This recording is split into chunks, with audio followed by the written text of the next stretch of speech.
when my mom had an illness that she dealt with for 12 years that eventually took her life, and during every step of the way, um, my mother, Eva Dell was her name. She was in the, it was about 2 or 3 years before she died. Two words, Eva Dell. She was raised just north of you, right on the border of Georgia and South Carolina. Aiken, South Carolina is where I my know mom's Aiken, from. yeah.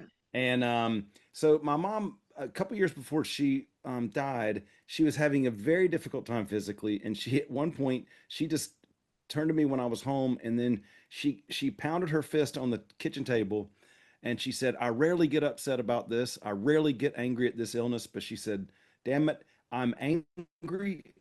And then she gave a, I'm not even joking, she gave like a 20-second, wasn't screaming, it was just like, damn it, I didn't, and she, after 20 seconds, she says, "That's it."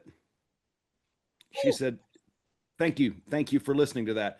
I never heard, my mom was not a complainer. My mom was somebody that said, when I get to a point where I'm angry, I'm going to let it vent, and then I'm going to keep on living. My mom was like, look, I'm going to live. And where did she get that from? Well, my mom got it from her mom, I believe, but my mom really got it when my sister died when she was 15 and my mother was 44 and I was 18. And Mm. so, what they say about parents who lose a child, there's an old Jewish saying that says, "Time heals all wounds except that one." So my Yeah. mother, my mother having survived, and all of us surviving my sister's death, my mother was famous for saying, and to me, um, we're going to live. We have to live. That would honor her life. You hear people say that, we want to honor their lives by living. But my mother did it.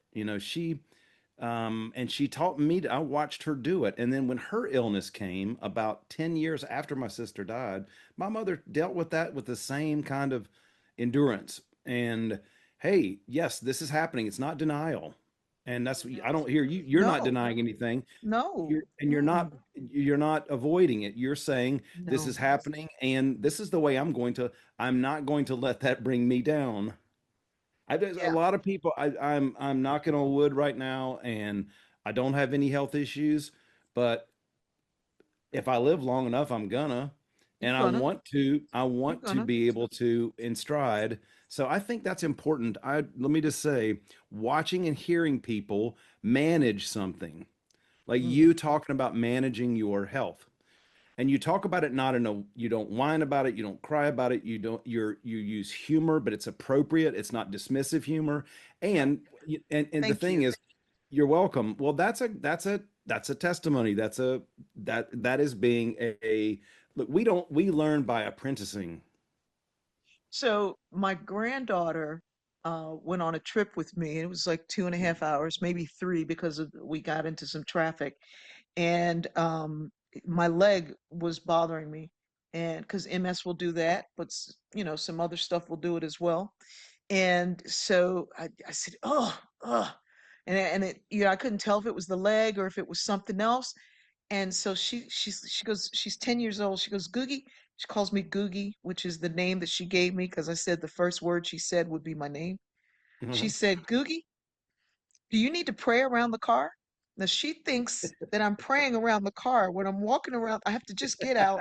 I just call it resetting my leg. And I walk around the car once or twice. But while I'm doing it, I'm like, Jesus, like, Yeah, yeah. That is a form of prayer, possibly. it's lamenting. But It's yes, lamenting, yes. it is it is prayer. And she said, Googie, do you need to pray around the car? So now I'm a little bit more conscious of the fact that she calls it praying around the car. And so That's that's what good. I'll say, Yeah. Lord, I know you're with me. I know you're Yeah. with me even in my pain. I know that you're with me. And even this pain is life.